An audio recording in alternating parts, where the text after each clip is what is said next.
What we're talking about today is the nature of philosophy. And we talk about the nature of something, we want to know what it is. So when we talk about biology, biology is the study of life. And if we're in a biology class, we want to know what they study. Biology studies life and living organisms. So one of the first questions you would ask, hopefully, in a class such as biology is, what is life? Correct? And if you don't know what life is, it seems to me you would have failed in your endeavor to study life in a biology class. The same is true with philosophy. When we study philosophy, the first question we should ask is, what is philosophy? And so we're talking about the nature of it. When we say the nature of something, we want to know what it is. For example, when I talk about psychology again, that's the study of what they would say is the mind. It comes from the Greek word the psyche, which means the soul. We use the mind now. It sounds a little less religious, I suppose. But the first thing we want to know for my potential psychologists out there is, what is the mind, before we could even start doing psychology as, how to treat the mind. If you don't know what it is, how do you treat it? All right, so let's give another slide here. And what we have is philosophy comes from two words, philosophia in Greek. Philosophia. Now, phileo is a Greek word for love. There are 4 words in Greek that they used for love. We get confused about love here in America nowadays because we only use one word for love. I love sports, I love my wife, and I love my dog. And I also love my best friend. I also love my son. Now, clearly I am saying different things about them, am I not? Do I love my son like I love my wife? I really hope not, or I would be incarcerated. Do I love my friend like I love my son? No. Or love my wife? No. And there are 4 different words. One is agape. It's what we translate into charity, and the Christian church uses that quite often because that word is used a lot in Scripture for Christians, and it's that kind of godly love or self-sacrificial love that people have for one another. But storge is the Greek word for familial love. That's the kind of love I would have for my son. That is, or my daughter, or my mom. It's, you love your mom, right? You don't say, here's the next one, it's eros. And that's that kind of love, that passionate love, amore, that you have for your wife, your husband, your boyfriend or girlfriend right now, that would cause you to want to be with them, right? But you don't amore your dog, your son, your mother, or at least you're not supposed to. The final word we're going to have is phileo, and that's, if you've heard of Philadelphia. Philadelphia is the city of what? Brotherly love. Philadelphia, or phileo, has to do with friendship. It's another type of love. So you would love your buddy, you would phileo them. You would not storge them because they're not your real brother, and you would not eros them because then, they'd just be like creeped out. Okay? Now, pardon me, so you phileo them. And philosophia is this friendship or love in this regard of Sophia. Sophia is a popular name for girls, but what does it mean in Greek? It means wisdom. So philosophy in general, to define what philosophy is the love of wisdom. Now, of course, is that an easy definition? It sounds pretty easy, doesn't it? But it's not. Because in philosophy, we are interested in defining our terms. We don't want to just leave them vague. We don't want them ambiguous. Because if I asked one of you guys what philosophy is, you'd say, oh yeah, it's the love of wisdom. Because I just told you that. But then I'd say, great. And we know what kind of love it is. It is phileo, that friendship. But what is wisdom? That's the question. And if I asked you guys that, I would get several different answers. Now, the answer I'm going to be working with, at least temporarily, and it can be challenged, is that wisdom is knowledge rightly applied to its proper end. Knowledge rightly applied to its proper end. When we talk about wisdom, we would say that wisdom is knowledge rightly applied to its proper end. So if you have wisdom, it means that you have knowledge. But knowledge is not enough to have wisdom. There are plenty of intelligent people out there behind bars. And there are people out there who have intellect, cognitive abilities. 2 of them just escaped from prison by use of power tools. They somehow devised a scheme, perhaps had inside help, and they created a plan for escape, and they were successful to get out of a maximum state penitentiary, maximum security state penitentiary. And now they're free. They have some intellect. I think we would agree with that. But are they wise people? Well, according to this definition, no, because their knowledge has to be applied to its proper end. Now then we'd have to ask, well, what's the proper end? Now that's a question. Some people deny that there really is a proper end, that is, a way to live, a moral component to life, that we use our intellect to maybe survive, but that might be it. But there are others, such as Aristotle, Aquinas, Augustine, Plato, that they would argue that knowledge is not enough. It's not sufficient. It's necessary, but it's not sufficient. Those are key words in philosophy we use. Necessary and sufficient conditions. It is necessary to have knowledge, but not alone. It's not sufficient by itself.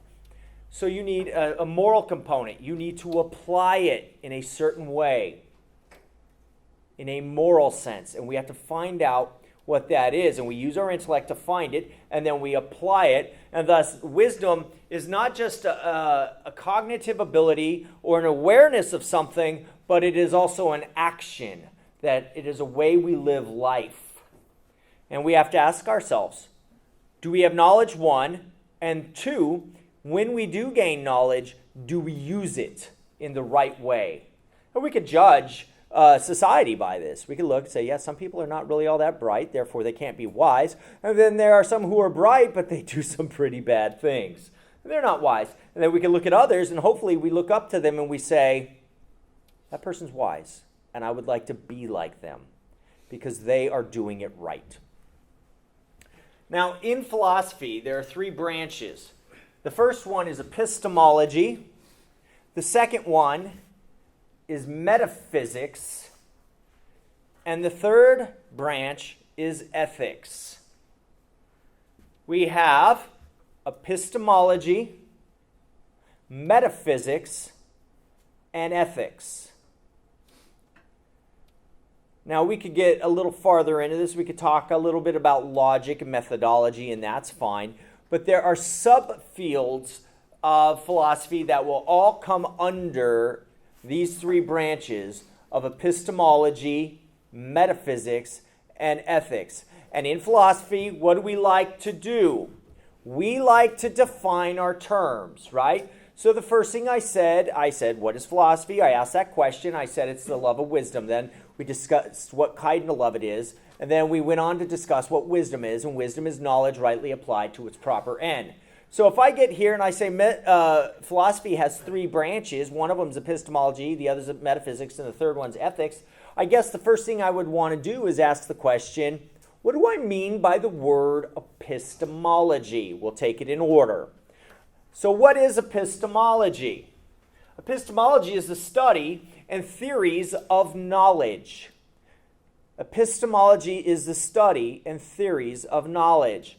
One of the things I like to ask my students, and I've asked you this, is what do you know and how do you know that you know it?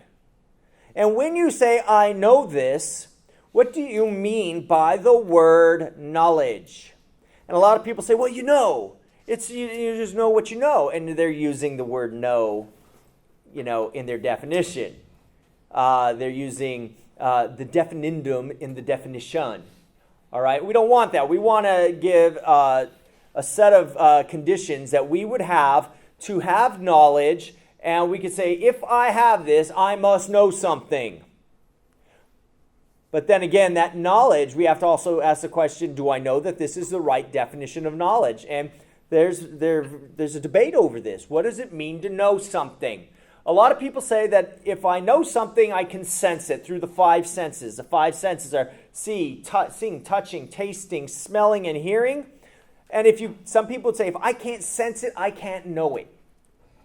But then I ask the question, do you know that definition is true, that one must sense it through the five senses? And if they say yes, then I'd say, well, you must have sensed it through the five senses, right?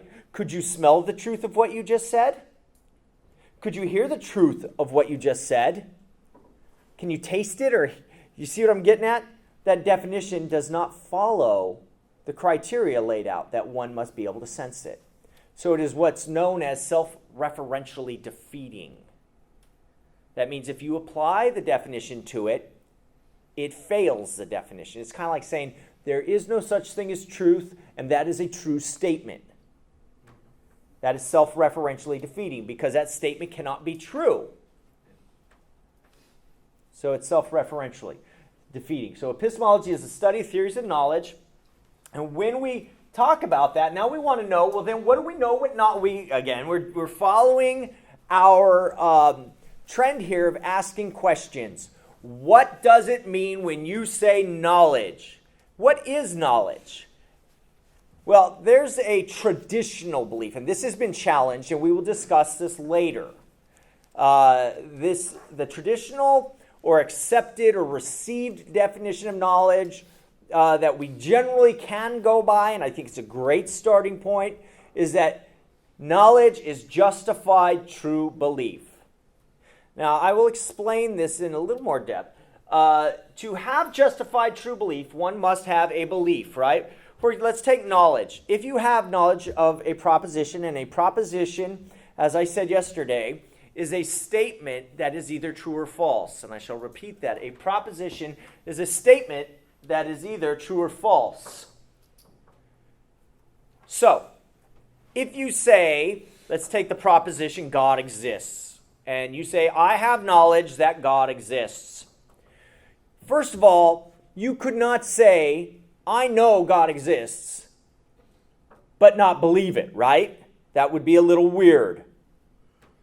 You cannot say, I know 2 plus 2 is 4, and then somebody say, oh, so you believe 2 plus 2 is 4, and you'd go, oh, no, I don't believe that. I mean, I know it's true, but I don't believe it. That would be weird, right? So if you know something, and we try to get things into propositions, our beliefs into propositions, if we know a proposition, we must believe it. So knowledge requires what? Belief. So a necessary condition for knowledge is belief. However, some would argue you could have knowledge, you know it to be, as Darth Vader was saying to Luke Skywalker when he's telling him he's his father, and he says, search your true feelings, Luke. You know it be true, right? That Luke's in denial, we could say that, but denial may even, for one to deny the truth, they may also have that belief that of which they are aware, but they are trying to get rid of it. That's a possibility. For something to be considered knowledge, it also has to be true. So, many people say it's true to me. Okay, what they usually mean is, I believe it. But that's not a robust theory of truth. What we want, you'll hear, like I say, that I use the proposition, 2-word proposition, God exists, because it's easy. And it's controversial because some say, I don't believe in God, and you believe in God, okay? And some will say, well, you may believe in God, but I don't, right? It's true for you, but it's not true for me. All you're really saying is, I don't believe and you do. But the real question is there a real God that corresponds to reality? That is, there's a real being that exists whether I believe it or not, or is there a real being that does not exist? And one of us would have a false belief. Okay? So if you have knowledge, one must have a true belief. Now, there are different views of truth, and we'll discuss that, okay?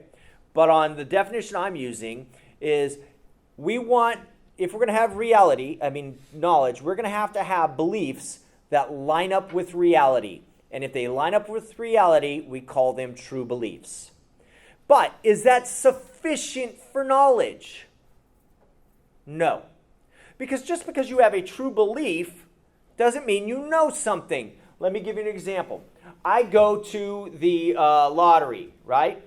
I don't really. That's a waste of my money, okay? But let's say I bought a lottery ticket. My dad bought lottery tickets for years. Okay, the one day he didn't use his sister's birthday, the one day it was called, he would have won $100,000. But, there was an old guy, not my dad, that would have been nice, but he had played the lottery every week and it had a big pot and he was buying every week and he bought this ticket and he finally won, and he won millions of dollars. And when they interviewed him, he said, I knew I was going to win. Now, he believed he was going to win. It's true that he won. But did he really have knowledge? I mean, he kind of guessed. He took the odds, but he didn't know. He could have died before. Could have happened that he never won a dime, right? And unfortunately, there are a lot of people who believe that they are going to win, but they do not win. A lot of you believe you'll stay awake in class, but you do not. Now, if you have a true belief, it doesn't follow that you have knowledge. He had a true belief. He didn't have knowledge. So what did he need? He needed justification to believe. He needed something to really say, you're allowed to have this belief. You have evidence. Now, justification might come in a couple forms here, all right? Justification, we have justification in the form of evidence. That is, we could take evidence such as through the five senses. That's always a good start. I see the cup in front of me. I see that there's a difference in colors from one line to the other. Therefore, I am justified in believing that it is true that in that cup there is a substance called a liquid. Now, it may be false. It may be cement or an optical illusion, but at least I have some form of evidence to believe that it's true. Now, there are other sources of evidence that we have other than the five senses. We can discuss them in just a little bit. Prima facie justification. This is something we need to understand. A lot of you have beliefs that you are justified in holding, but you don't have sufficient evidence that you are aware of, okay, to believe that thing, okay? So, for example, a lot of people, especially at your age, this is one thing I've encountered a lot, is I get some students in my class, some believe in God and some do not. And then you get one person say, well, I believe in God, and we're talking about philosophy of religion and ethics, right? And that's a big deal in philosophy. That's what we talk about. And then somebody comes up and says, well, you don't have any proof, right, that God exists or God wants you to do this. Even if you do not have that evidence handy, you may still be prima facie justified, and that is innocent until proven guilty. So if somebody comes up to you and says, God doesn't exist, right? They have made the claim, right? They are trying to get you to believe that it is true, that the proposition is true, that God does not exist, right? You've heard people say that, right? Is it your burden to prove that he does? No, it's actually, if they're making the claim, whose burden is it? Theirs. You say, okay, prove it. I want to see your evidence. Well, they'll say, well, you don't have any proof. Well, I'm not the one trying to prove it to you, right? I'm innocent until you prove me guilty. I say, I believe in God. Now, if you don't believe in God and you don't want me to, give me your argument, okay? You were prima facie justified to believe certain things until proven guilty. Now, here's a good one. This is actually an excellent example in philosophy of a prima facie justification. How many of you have seen The Matrix?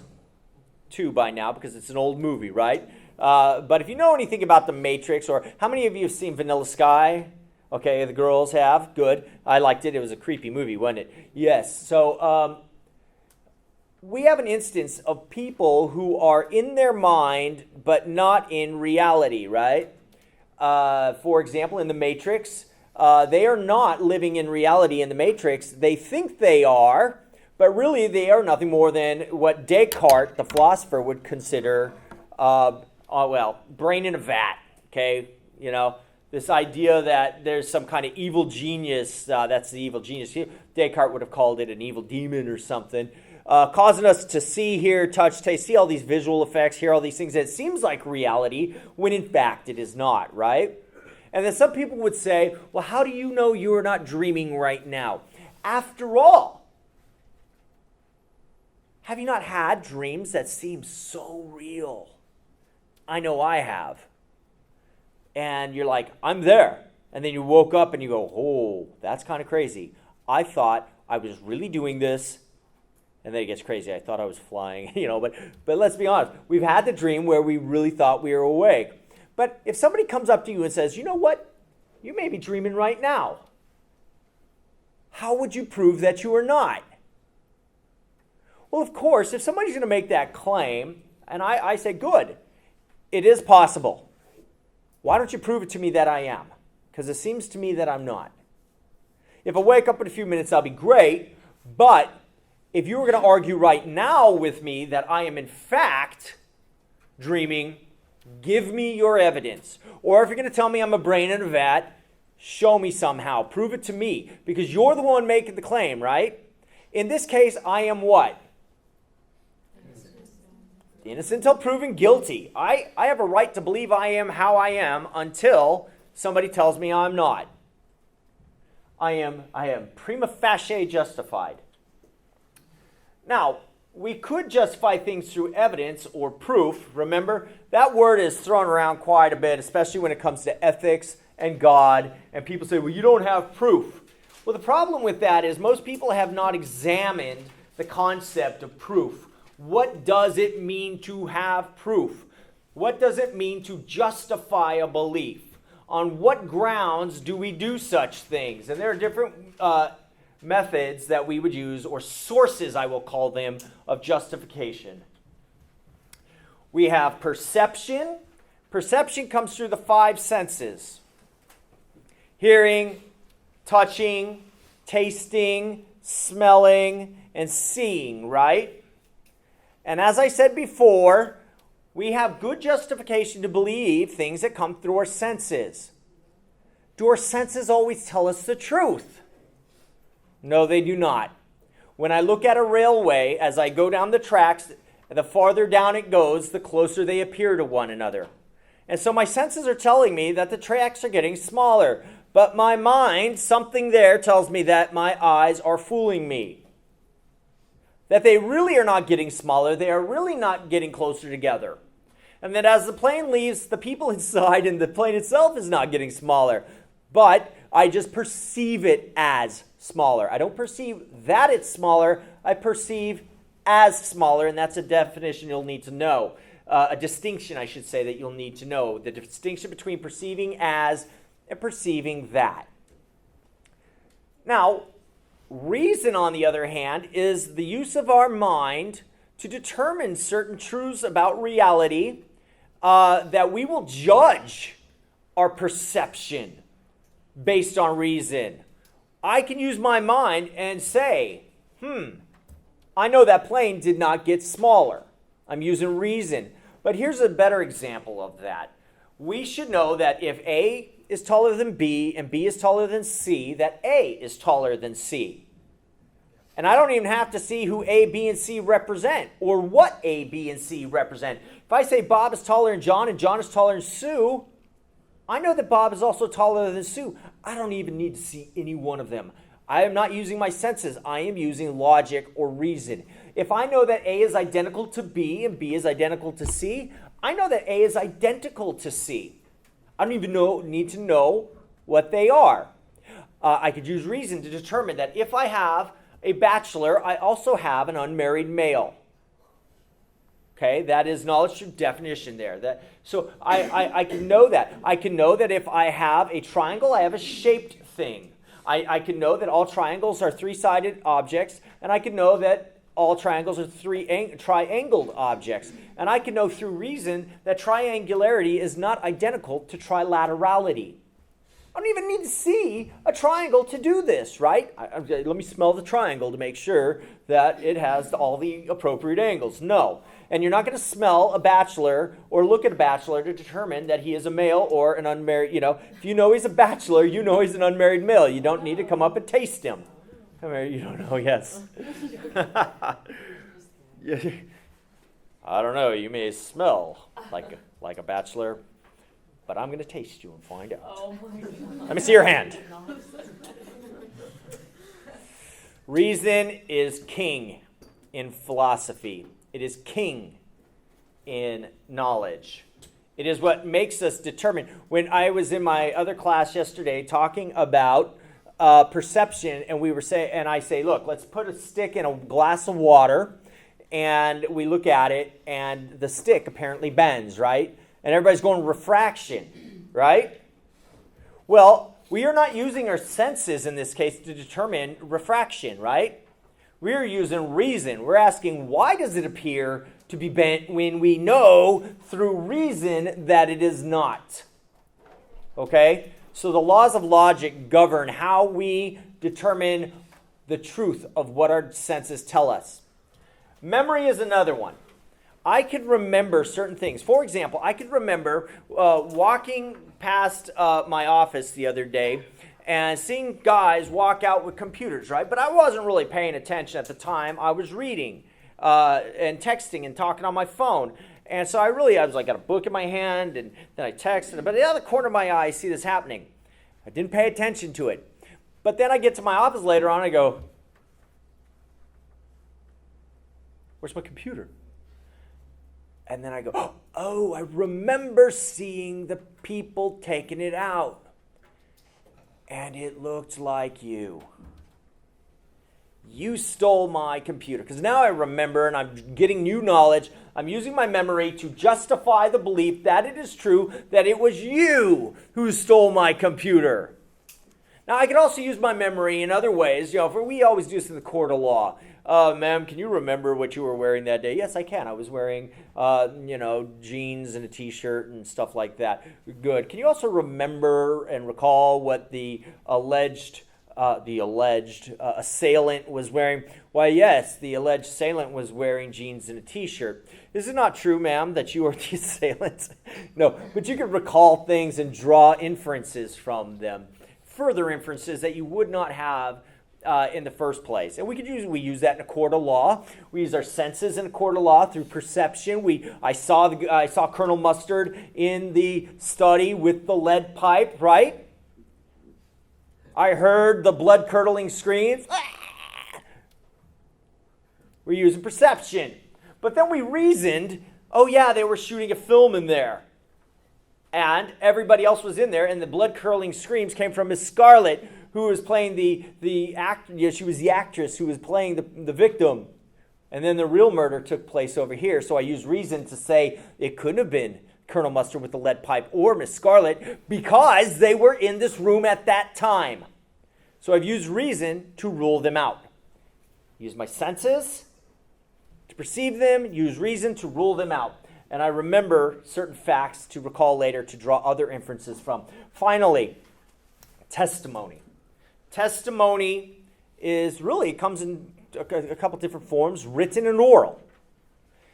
We get this a lot in the court of law. Police officer sitting there on the stand. The prosecutor comes up and asks him a couple questions. He says, sir, can you tell me, give me an account of the events that day. Well, I was sitting out a speed trap that day. I was using the Raptor Speed Enforcer speed gun, right? He says, sir, has it been calibrated? Yes, I calibrated it yesterday. And how do you calibrate it? And then he gives that testimony, right?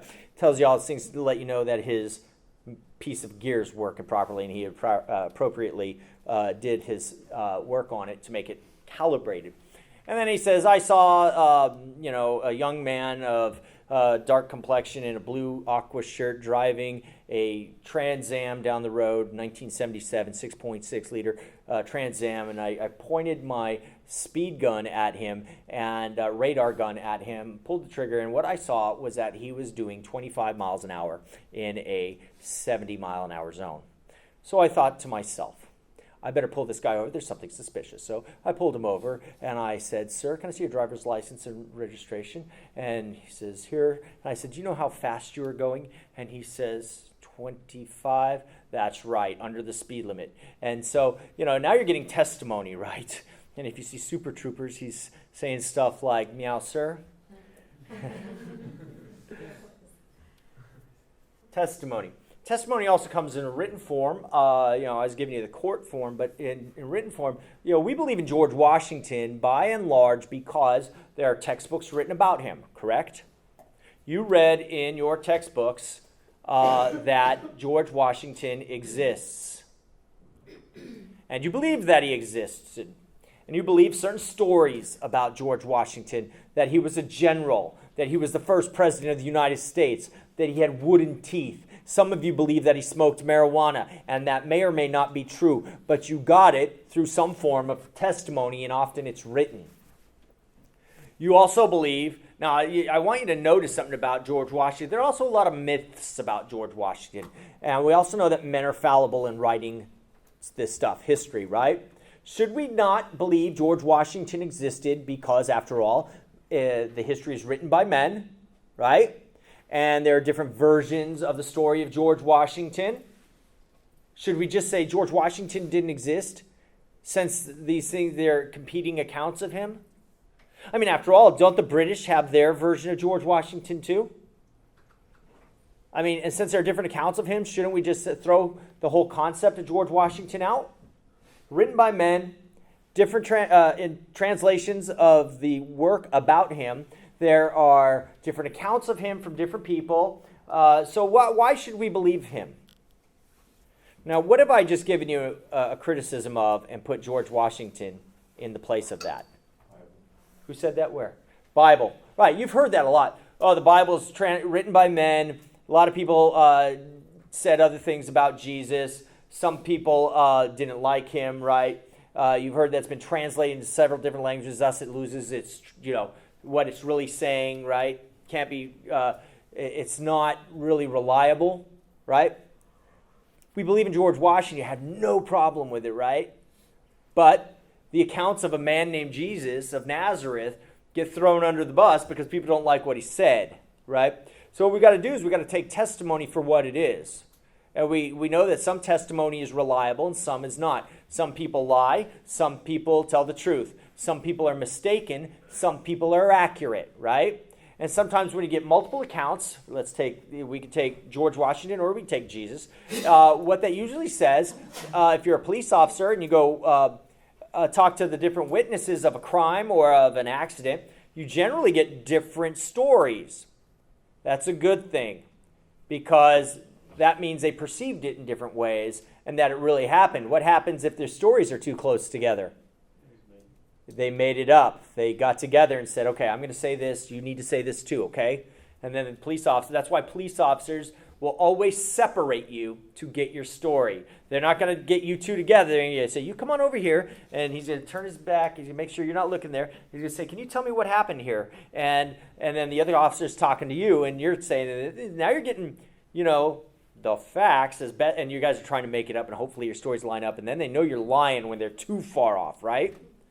And you're blaming each other.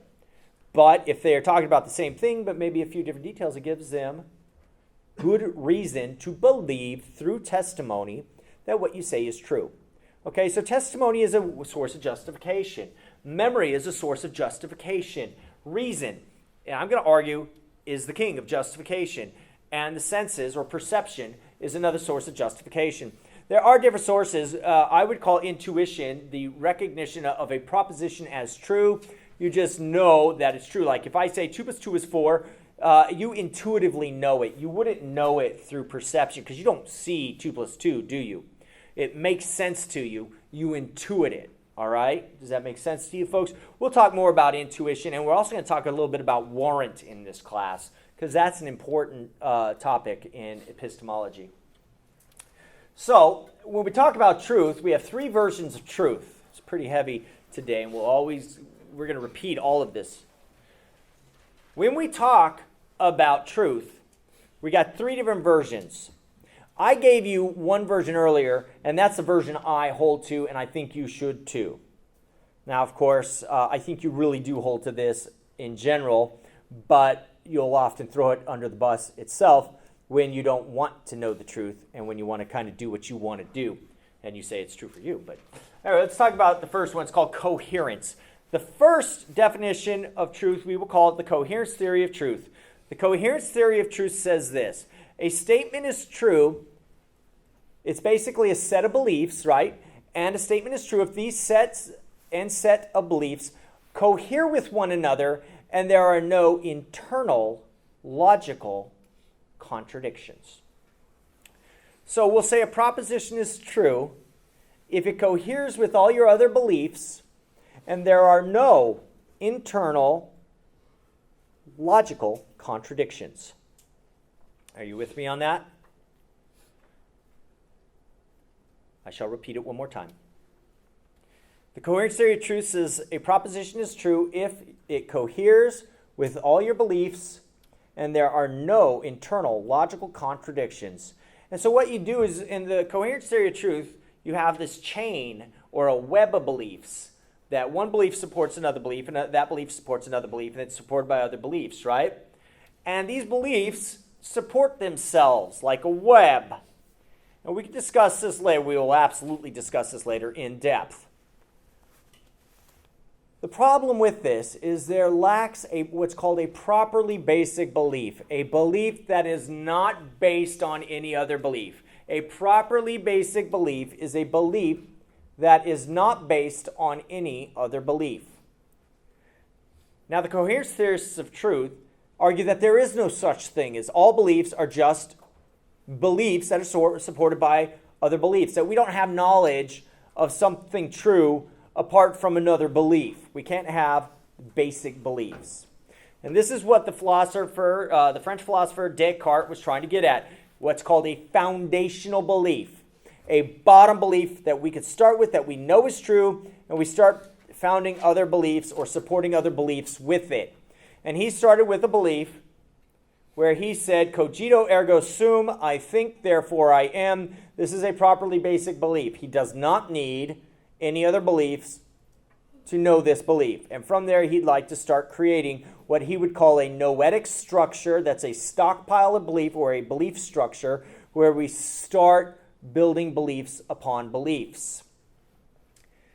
Now, the coherentists believe there is no such thing as a foundational belief. The foundationalists believe that there is such thing as a foundational belief. The foundationalists are going to take on this second type of definition of truth, and they're going to call it the correspondence theory of truth.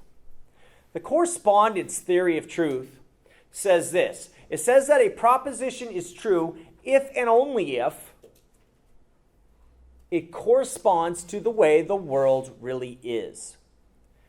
It suggests that a proposition is true if and only if it corresponds to the way the world really is. So, for example, if you say, I believe Santa Claus exists, that's great, you believe that Santa Claus exists, but it is true that Santa Claus exists only if there really is a roly-poly type guy who lives at the North Pole, who every Christmas Eve gets in a sleigh pulled by 9 reindeer with one glowing nose. Perhaps he doesn't need the reindeer anymore, but then he goes and he breaks and enters to all the houses around the world, eating all my cookies and leaving me nothing.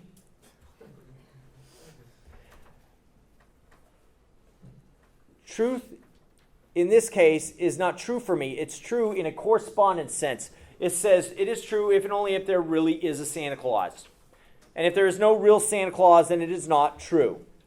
Now, it is true that there was a St. Nicholas, a bishop in Turkey, who was present at the Council of Nicaea, and that's a great thing. And he was known for his charity, and thus the myth began about this, guy breaking and entering people's homes on Christmas Eve. But it is not true in a correspondence sense that is the case, okay? With the case, we talk about God. We could talk about ethics. Let's talk about a controversial topic right now, abortion. Some would say Well, it may be true for you that that it's a baby, but it's not true for me. What they're really saying is, I don't believe that it's a real human being with rights, but you do, okay? But the real argument here isn't that. It isn't what your opinion is. It's that, is this a baby, a human, that all humans have rights, and this is a human, therefore it has rights? That's a question of reality in a correspondence sense. And some would say, well, that's just your opinion. Well, then they're talking in a coherence sense, right? I want you to know the difference. Because when we get into arguments over ethics, we're going to ask the question, is there ethical truth in a correspondence sense, in a real way, not just in a mere set of beliefs way like the coherence theorists might say, who would say it may be true for you, but not for me. I want to know, are there real ethics that are real as this table, that I could say, it's not just true for me, it's true for everybody, okay? Like when the doctor comes in and says, you got cancer, right? And you say, I want a second opinion. And then the doctor looks at you and he says, all right, you're ugly too.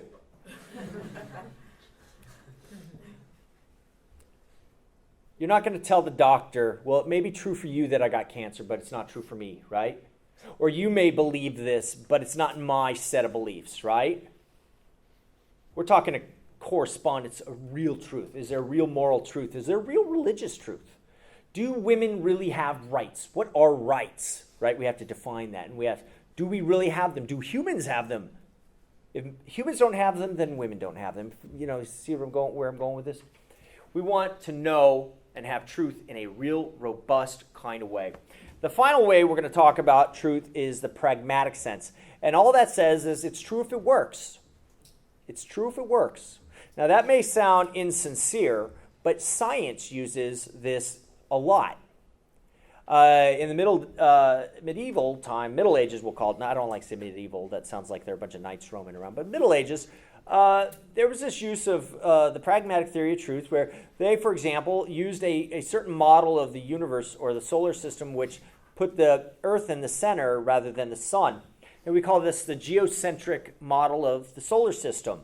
And when they used this model, they could predict very accurately the position of Mars and the other planets. They could sail over the seas and they could get home by use of the stars, right? It was very pragmatic to use this model, and thus they would consider it true because it gave them the answers that they needed. The guy would be out at sea, he'd get home, he'd kiss his wife, hug his children.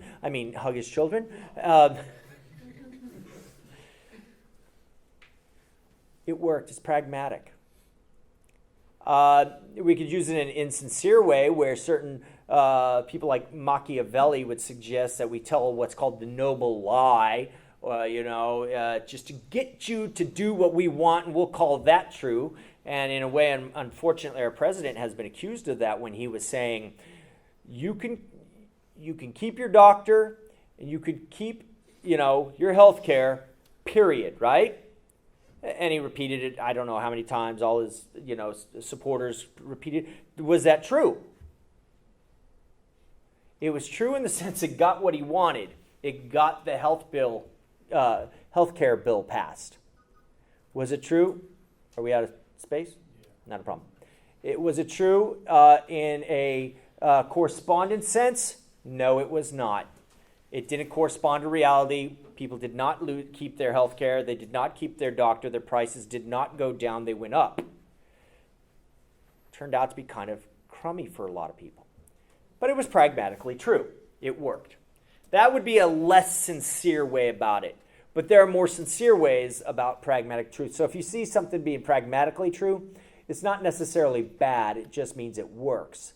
But sometimes it is bad. And how would you determine that? Through reason, of course. All right. Now, belief. If we're talking about knowledge, right?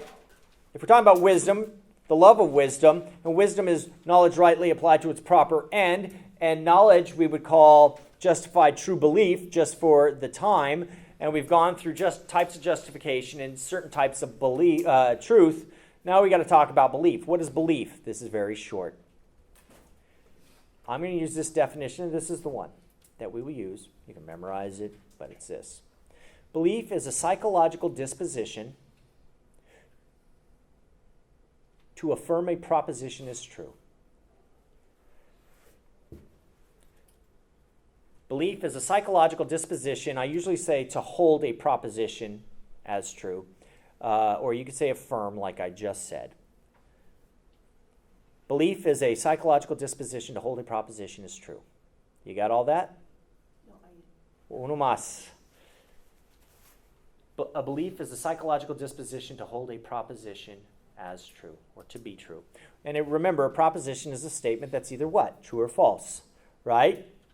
So that would mean if you take a proposition, take the proposition that Jesus rose from the dead, you believe that. That means you have the psychological disposition to hold that proposition as though it is true, that Jesus really did rise from the dead. Make sense? That would probably make you a Christian. If you hold the proposition that Santa Claus exists, yes, you have a false belief, but your belief is to hold that proposition as though it is true. All right? Now with that, we can conclude this lecture on the introduction of philosophy in as far as we get through, to some degree, epistemology. And so from here, we could start taking some questions.